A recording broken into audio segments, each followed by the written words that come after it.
First at 5. From the University of Florida's College of Journalism and Communications, you're watching WUFT News. Good evening and welcome to WUFT News' First at 5. I'm Fareeha Abrar. And I'm Ophelie Jacobson. Thanks for joining us tonight. Former President Donald Trump has been indicted in Manhattan. The indictment is sealed and the charge or charges are currently unknown. Yeah, that's right, Fareeha. And there could be as many as 30 counts of document fraud related charges. NBC's Alice Barr reports from Washington.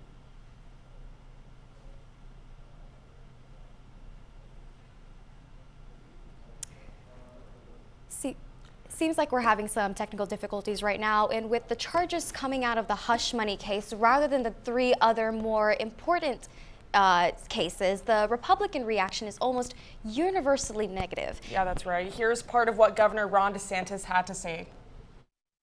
The Manhattan District Attorney is a Soros-funded prosecutor, and so he, like other Soros-funded prosecutors, they weaponize their office to impose a political agenda on society at the expense of the rule of law and public safety. Other Florida Republicans echoed that reaction. Senator Marco Rubio called it a, quote, dangerous new precedent with roots in the irrational fixation of Trump haters. And Senator Rick Scott said our legal system has been completely upended by a George Soros-funded prosecutor. Fareeha, things seem to be really heating up in the political spectrum over the past couple of days. Very true, and it's actually making me wonder what's going on in the Florida atmosphere. Luckily, WFT's Shawn Humphrey joins us now with the weather forecast. Shawn, what kind of weather can we expect over the weekend? Well, right now we've got sunny skies, partly cloudy here in Gainesville, 84-degree weather, and that's pretty consistent with what you can expect for the rest of the weekend, and I'll show you more about that with our full weather forecast. But right now I'll show you the hour by hour as we head into the night tonight. Temperatures dropping down to 69 degrees, and the low for the night is around 66 forecasted, but those lows tonight look as follows. For the rest of north central Florida, 65 degrees once again, the low in Gainesville, and 70 degrees is the low around Cedar Key. Cedar Key is our outlier for the area. 77 degrees is the high temperature for Cedar Key, and that's in contrast to much of the area where you see 10 degrees up to 12 degrees higher in Jacksonville at 89 degrees. But that's all I have for you now. Come back for our full weather forecast later. Back to you. Thank you, Shawn. And today is the first day of the 2023 Pepsi Florida Relays here at the University of Florida. WUFT's Camila Pereira joins us in the studio after being out there all day with the athletes. Camila, it was so hot out today, like Shawn just mentioned. What was the energy like there on the track? Yeah, Fareeha, so just as you mentioned, very hot outside, but the crowd in the field were electric. It made me want to go out there and run with them, but again, this story is not about me, so it's about the athletes competing against the best of the best. On your mark. Start. And with that marks the start of the 2023 Florida Pepsi Relay, one of the top high school and collegiate meets held in the U.S. Over 31 teams travel from across the country to compete. Florida Gators freshman Damoni Kelly returns to the field as one of 63 Gators set to compete.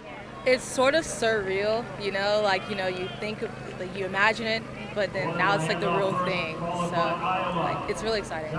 Kelly competed at last year's relay as a senior in high school and remembers what it's like to be amongst the pros, just as Buchholz Jr. Evan Fleming did when he ran the 800-meter dash. I died in the last lap, but it's a joy to be here, a joy to race against all the fast guys, especially they're D1 commits, so I got good competition. Family and friends cheering.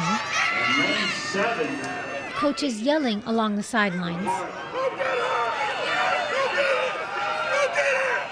And student athletes warming up and prepping their gear.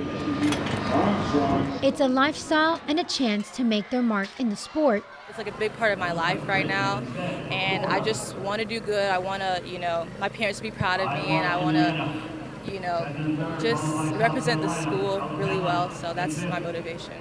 And for their futures. Running here, the UF, USF, FSU, I want to run in Florida, so being on the team, wearing a jersey for a Florida team is my goal. The events will continue on to tomorrow with Kelly competing in the women's shot put and discus throw and Fleming's in the boys 4x800 meter relay. Thank you, Camila. And speaking of the outdoors, a popular Gainesville park is new and improved and open for action. After several months of renovations, Westside Park is once again open to the public. The park was undergoing upgrades to increase accessibility for handicapped and disabled children. Vibrant colors are heavily utilized to help direct those with sensory and processing disorders. The graphics around the park are astronomy themed, inspired by the nearby solar art walk. It looks so inviting, so many options for so many families that have different needs for their children, play, enjoy in the sun with good shade. The park's public restrooms are still under construction and will continue to be open for use until April 3rd.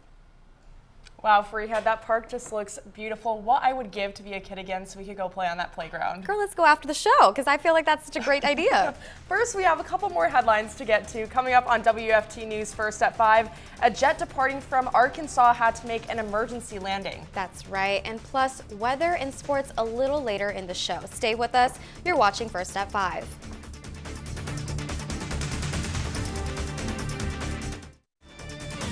You're watching WUFT TV News. Welcome back. Thanks for sticking with us. A new study gives most U.S. states a failing grade on gun laws. The study was conducted by the Giffords Law Center to prevent gun violence. Researchers looked at gun death rates per 100,000 people for 2021. Of the 10 states with the highest proportion of gun deaths, all but one got failing grades for their policies. A jet aircraft had to make an emergency landing in Florida yesterday after it lost part of its wing mid-flight. The jet landed safely at Tampa International Airport after its left winglet and part of the wing somehow fell off. Officials say the Cessna citation was at 27,000 feet near St. Petersburg when the wing was damaged. The pilot glided the plane in safely despite the damage to the wing. Pope Francis is expected to be discharged on Saturday from the Rome hospital where he is being treated for bronchitis. NBC's Claudio Lavanga reports from Rome. In a new statement, the Vatican said that Pope Francis is expected to leave hospital on Saturday.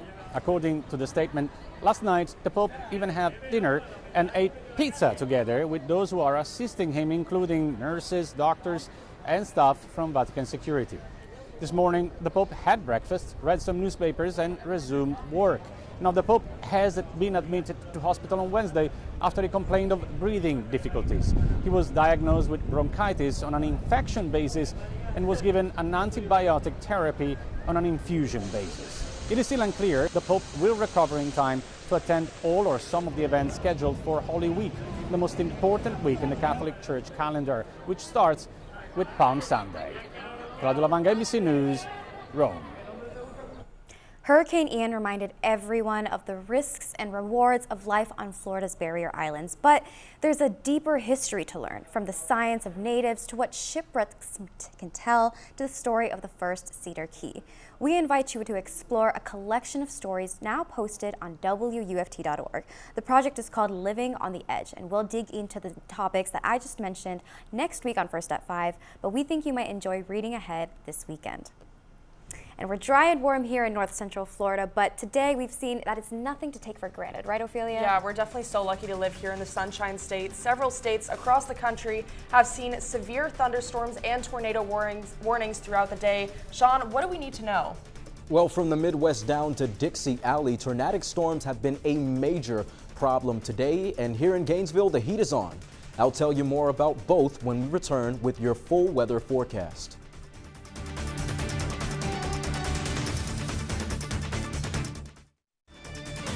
You're watching WUFT TV News. Well, the big story for today around the United States has been a severe weather outbreak. Tornadoes in many parts of the Union up to Iowa, Illinois, all the way down through Arkansas, and those storms down in Texas pushing east. Let's give you a little bit of a closer look on what's going on. Well, I guess we're not going to give you a closer look. I'll just explain to you what is going on around the country right now. There was a tornado emergency earlier today in Little Rock, a large and dangerous tornado on the ground for several minutes at a time in Little Rock. It was a very dangerous situation for people there, and those storms pushing east have shown us tornado warnings all the way out to Kentucky and Tennessee as well. And here locally in Gainesville, lows will take you down to 66 degrees, but heading forward into the next week, those highs will be pushing up to the mid to high 80s and up into the 90s. And there's that closer look we were waiting for. Here around Little Rock, Arkansas, throughout the northern to central part of Arkansas, those tornado warnings and supercell thunderstorms are creating dangerous situations around those areas of the country.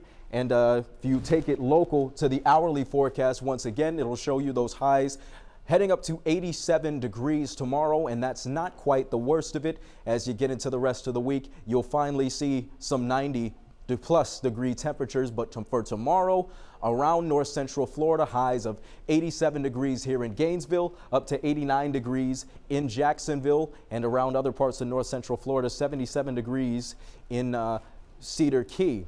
The future radar for tomorrow shows us that there are some chances of showers around Gainesville and other parts of north central Florida, but most of us can expect to be dry, around a 30% chance of rain tomorrow. And this weekend outlook shows you it'll be 87 degrees tomorrow. The rest of the weekend heading into Sunday, you'll see temperatures that look very similar, but when you get into the latter parts of next week, that's when you see those 92, 93 degree temperatures. So get ready to sweat because it's coming. Back to you. Thanks, Shawn. And we all know that the University of Florida is very well known for its athletic programs. And as today marks the end of Women's History Month, Ashley Hearn took a look at the triumphs and timeline of women's athletics at the University of Florida. The University of Florida welcomed women onto the collegiate competitive sports stage for the first time in March of 1972. Now, during Women's History Month, there's a reflection back to the origins and growth of women's athletics at UF. Women's History Month means celebrating those who came before us, all the great women, all the things that they did for us, and just making sure we keep paving the way for other women. The drive to integrate women into varsity-level competition was spearheaded by Dr. Ruth Alexander. The founders of the Lady Gator sports program ignited a movement that has grown to involve over 260 female athletes across 10 teams today. The way we always looked at it was we were small but mighty, and the school provided for us in ways that we just didn't even think that was possible, and so we were grateful for it. These changemakers and inaugural members planted a seed of opportunity that continues to flourish over time. Since the start of women's athletics at UF, the Gators have earned 22 team titles and 190 individual titles at the national level. But the hardware is not all that's cherished. The strong culture that pulses through the program is what continues to be valued. The culture of women's athletics here is fantastic. The drive and the spirit that these athletes have and these coaches have, like, they want success and they know who has come before them and how hard people before them have had to work to even have the opportunity to play at a collegiate level. They don't take advantage of that. They work every day knowing the past has occurred and that they just need to keep moving forward to help the next generation get even more exposure and more fans at events. That's the biggest thing with this culture, is that they don't take things for granted. Whether it's women playing, pioneering, or pursuing sports, there's much to recognize in Florida's women's athletics, and guaranteed more to come. For WUFT News, I'm Ashley Hearn.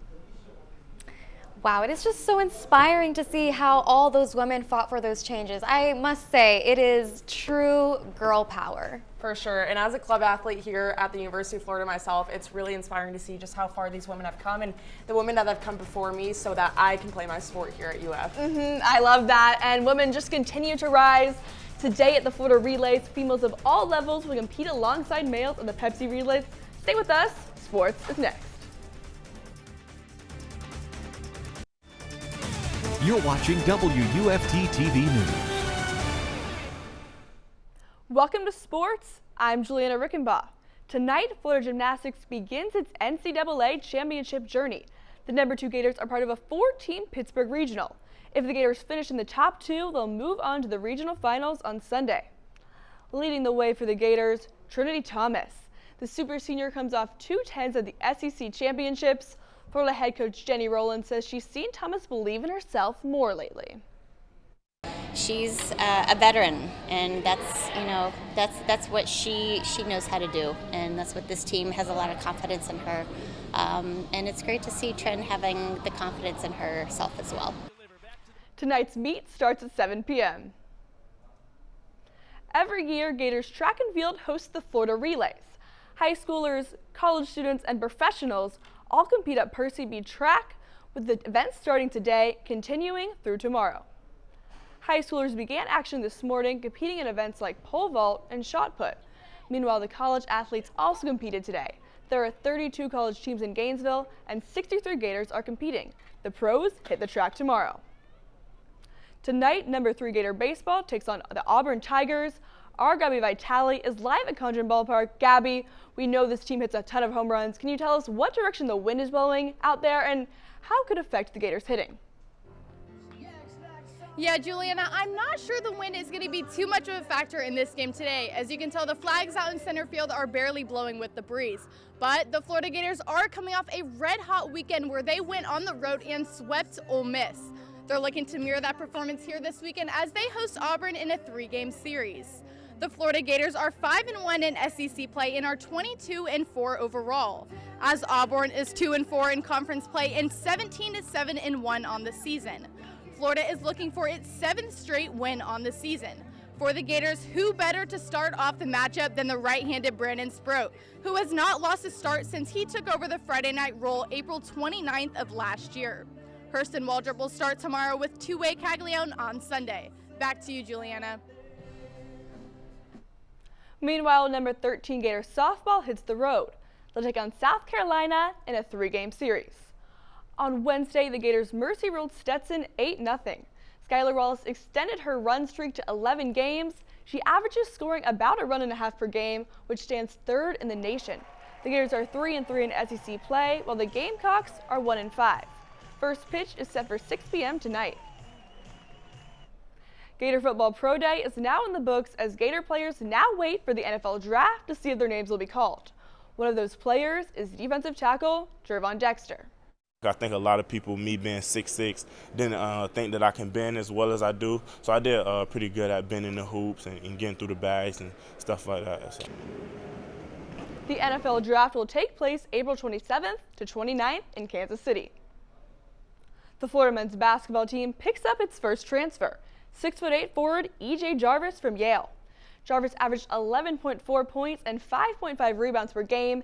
He was one of the most sought-after players in the transfer portal and chose Florida over Miami and Notre Dame, among others. He's an excellent three-point shooter, hitting 41% from beyond the arc, and he brings much-needed length to the Gator front court as well. Back to you guys. Thanks, Juliana. Definitely a lot of sports to keep up with this weekend, and I would just like to say it is Fareeha and I's first and last time anchoring here at the desk. We graduate in a few weeks, and it's just been such a pleasure to work with you. It's been a pleasure working with you, Ophelia. I feel like we've just been doing so much together, and it's just an honor that we get to do it one last time together here at the desk. You know, we got a couple more shows coming up, but you and I here at the desk hasn't happened, so I'm glad to do it with you. You guys at home got lucky tonight. The two of us behind the desk, you never know what you're going to get. You really don't. BBC World News is next, and the PBS NewsHour is coming up at 7. And your Florida news is always on at WUFT.org. Have a wonderful weekend, you guys.